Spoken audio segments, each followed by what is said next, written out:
All right, I had to stop the video for a minute there.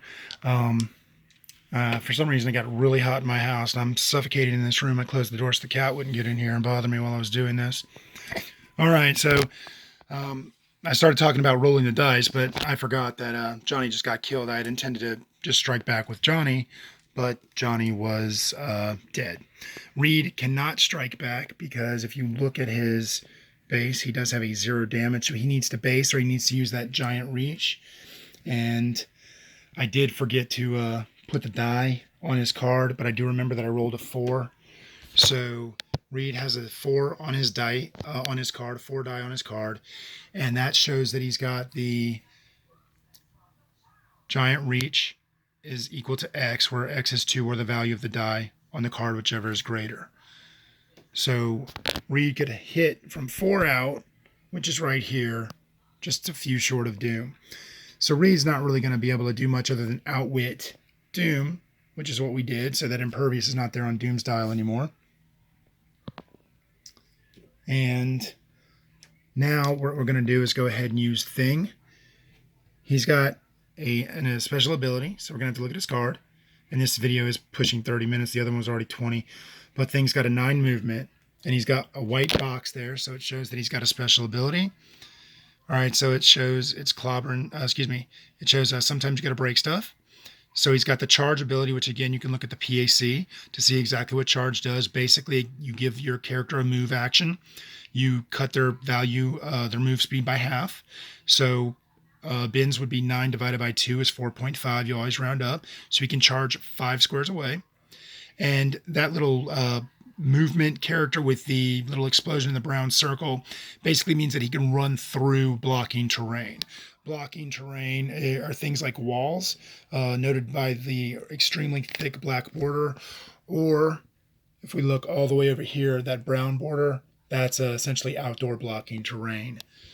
We're not going to get into that now, but that's what that is. So now we're going to look and see if Ben can hit Doom on a charge. 1, 2, 3, 4, 5. He gets adjacent. That's all he has to do. He doesn't have to be in front. He just needs to be next to one of the squares that Doom's in. So now we're going to go ahead and use that object. So we give Ben the charge action.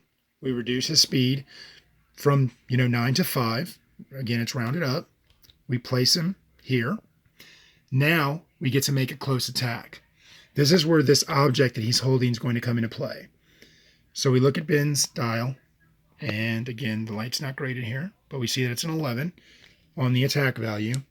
We've got a hit against an 18. So hopefully we roll a 7 because I'd really like Ben to smack Doom in the head and show you another interesting thing about Doom. And thankfully we rolled an 8. So that's 5, 6, 7, 8. Now, to resolve it, we basically take this object token that Ben was using and just place it off the map. It's been knocked out, essentially. It's been busted over Doom's head. Now, since Doom had Impervious removed, Doom doesn't have a damage reduction power anymore because it's been taken away until my next turn. That's how Outwit works. I'm going to put the phone down for a second and click Doom's damage. We have to click him 5 because he has no damage reduction, so he takes the full 5 damage. But this is where things get interesting with Doom. I only clicked him 1 square, and I'm going to show you why. On his defense, you can see that it's now 19 value, and it's got the standard little white box around it, which shows you that he's got a special power. So when you go to look at his special power, it is the defense power. It says you have angered Doom. You see the big capitalized stop. Stop is explained on the PAC, and you can go look on the back of the PAC on the opposite side of the powers side. They have a lot of the game terms with like, you know what, I'm just going to show you. It'll be quicker. So this is the PAC. Fold it out on the other side. And we can go look at stop right here. Stop. When this click is revealed due to damage taken from an opponent's attack, you stop turning the dial. And then there's got some more stuff going on, but that doesn't concern us right now. Again, you can read it yourself. So even though Ben did 5 damage, 3 damage base, plus the 2 damage from that heavy object to Dr. Doom, and Dr. Doom had no damage reduction to stop it, that stop click saved Dr. Doom, so he reduced that 5 damage to 1 damage. Now, this Dr. Doom at 300 points has a few of those stop clicks, and it actually helps him to do very well, being that he's the only person fighting by himself. All right, so we do give Ben an action token, and I like to swap out the colors. As you can see, Reed and Sue still have the purplish bluish tokens. I just gave Ben a pink, reddish pinkish token. So that's one action for the turn. Now what I'm going to do, again, so you understand the concept, is we can clear these guys. So all that means is that they're free to act next turn without any consequences whatsoever. They both actually have willpower, which allows them to take 2 turns in a row without taking damage. But you try to not get your characters loaded up with action tokens if you can help it, because that does get to that slow part of the game, like you were saying. So the idea is really to kind of have a 4 to 6 man team, 4 to 6 figure team, and you move 3 or 4, then you move 2, and then you clear the other ones, and back and forth and so on to speed things up. So I pass turn to the Doom player. The Doom player has another special ability that I wanted to go over. He has only Doom is fit to rule. He gets leadership, but instead he removes the action token from himself. Normally, leadership only targets adjacent friendly characters. You're friendly to yourself, but you're never adjacent to yourself. This is a special rule that gives Doom leadership, but it works on himself. And especially at the 300-point version, if he gets it, it helps him to act over and over and over without being slowed down. So we roll for his leadership, and we roll a 5. That's perfect. Since we rolled a 5, we're going to clear an action token from Doom right now. And there's my cat. That's why I closed the door, but it just got too hot. Okay, now Doom needs to do one of a couple of things. First of all, he does get a special power this turn, because when Dr. Doom uses leadership and succeeds, he removes the token, obviously, but he also has extra text. So until your next turn, he has the circle there, the bullseye circle with the green circle is improved targeting, ignores hindering terrain, and then he gets protected mind control and outwit. So that's just another little layer of protection for this 300-point Dr. Doom to make him be able to kind of single-handedly take on a team of 4 or 5 other characters. Other powers and abilities can't remove action tokens from Dr. Doom. That's the last part of that text. That just means nobody else can ever remove action tokens from Doom. Only that ability on him can do it himself. So now what we're going to do is just go ahead and attack the thing. If we want to, we can technically try to move away, but if we fail the breakaway roll, which we would need to roll a d6 and get a 4, 5, or 6, then we're stuck there and we can't do anything else. So I'd rather just go ahead and attack attack the thing with Dr. Doom. And I do want to show you Doom's base changed, his dial changed a little bit. So we're going to look at his base real quick. Now he's got a few different powers showing, because he did take that damage, and that's what happens. The powers do change. So he's got 11 attack now instead of the 12 that he had. He's got 4 damage instead of the 5 that he had. But that blue on the damage there means it's probability control. So he can reroll a failed attack. And that yellow, let me point that out real quick. That's Pulse Wave. That's probably the most complex power in the game, but it's also typically the most powerful power in the game. What you do with Pulse Wave is, again, you look at the PAC, but Pulse Wave basically cancels powers for anybody that becomes targeted. So you have your range when you use Pulse Wave. Doom has a 7 range on his base. Divide by 2, it's 3.5. You round up, that's 4. So now we have to count squares. If Sue's within 4, then she can be hit and we won't be able to deal full damage to the thing. So we see that 1, 2, 3, 4. Sue is within 4.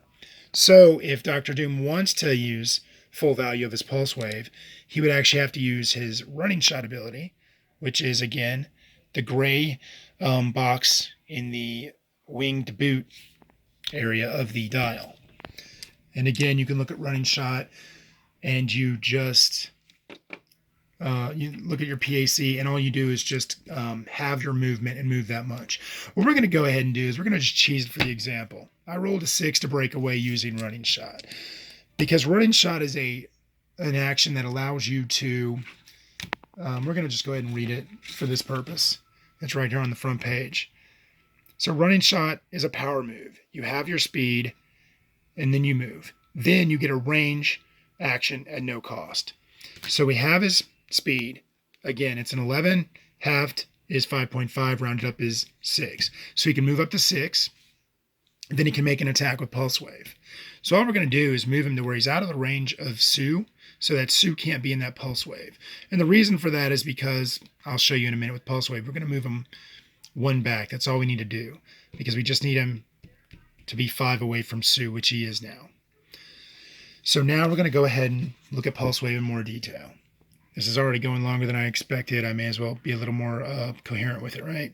So with Pulse Wave, you have your range. You ignore characters for line of fire, and you ignore characters that are adjacent to you. You can still make a ranged attack with Pulse Wave. Other characters, including your own, within range can't use powers abilities for this action. You make a range attack targeting all other characters, at least one of which must be opposing, which we have. Thing is in range. And line of fire, Thing is in line of fire, using their printed defense values. So we ignore his powers, which he has invincible. You can see there with the pink 17, again, I've mentioned that before, but that pink 17 does nothing to him now because we ignore the invincible, and we use his printed damage value, which is, defense value, which is 17. And this is the important part of Pulse Wave, and this is why it trips people up. If more than one character is targeted, each hit character is dealt 1 damage instead of normal damage.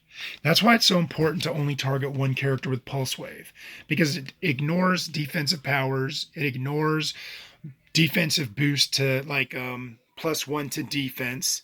So you use the base defense of the character. So we're going to roll with Dr. Doom. He has an 11. We're rolling against a 17. We need a 6 to hit.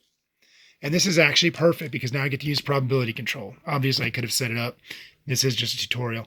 We rolled a critical miss. This would be horrible right now. Dr. Doom would take unavoidable damage. That means he takes 1 damage that he cannot stop in any way for rolling the critical miss. It just exemplifies him tripping and falling and somehow shooting himself, essentially.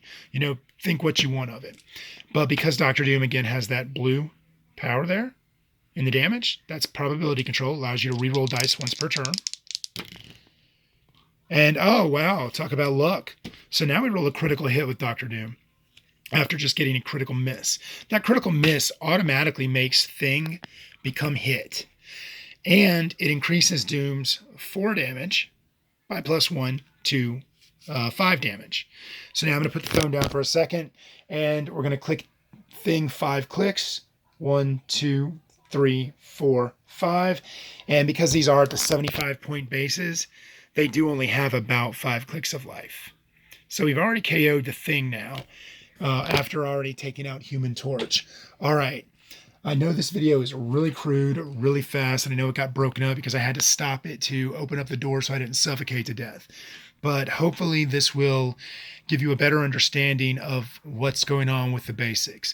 As I said in that lengthy post that I posted on Reddit, basically if you just play with the combat values, it gets super boring. Using the powers and abilities and figuring out how they work is so much of the game. And I just, unless it's you've got 5-year-old kids that are trying to learn this, which of course you can help them out, or unless you've never ever played a game like this before and the only games you've ever played are stuff like Monopoly, this is not a hard game to learn. For somebody that has played something like Pathfinder or D&D, all of this stuff should be pretty straightforward. So again, the action tokens are pretty simple. What it does is it does kind of slow the game down a little bit to pace it, but the game probably also feels a lot slower because you don't know what's going on. But like I said, this video is going on long enough. This is about 35 minutes of total combined video that I'm going to upload to YouTube and, watch it. Hopefully it's informative. If you have any questions, just DM me on Reddit and hopefully I can answer them, or maybe even just do another video for you if that's easier. Anyway, like I said, these are going to be real crass. I'm not going to edit them, but good luck with the game and enjoy.